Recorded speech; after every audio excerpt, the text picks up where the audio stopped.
திராவிட கருத்துக்களை சொல்றாங்கன்னு சொல்லி கொடுக்கக்கூடிய விஷயமா சோசியல் மீடியால பார்க்க. எனக்கு அப்படி ஒன்றும் இதில் அப்படி சொன்னதா நான் உணரலை. அப்படி ஒன்றும் உணரலை, அப்படி ஒன்றும் தெரியல.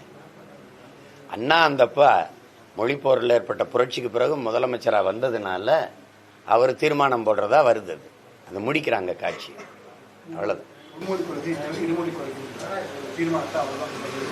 ஆமாம், அவர் திராவிட கட்சிகள் அதனுடைய கோட்பாடு இருமொழி கொள்கையாக இருக்குது. அதை நாங்கள் ஏமாற்றுன்னு நினைக்கிறோம். மும்மொழி கொள்கை மோசடின்னு நினைக்கிறோம். தமிழ் தேசியர்கள் நாங்கள் கொள்கை மொழி எங்களுக்கு மட்டும் இல்லை, தெலுங்கர்களுக்கு, கன்னடர்களுக்கு, மலையாளிக்கு, குஜராத்திக்கு, மராட்டியருக்கு எல்லாருக்குமே கொள்கை மொழி அவர் தாய்மொழியாக தான் இருக்கணும். பயன்பாட்டு மொழி ஒரு தொடர்பு மொழியாக ஒன்று இருக்கணும். கெடுவாய்ப்பாக வெள்ளக்காரன் நம்மளை பன்னெடுங்காலமாக ஆண்டுட்டான்.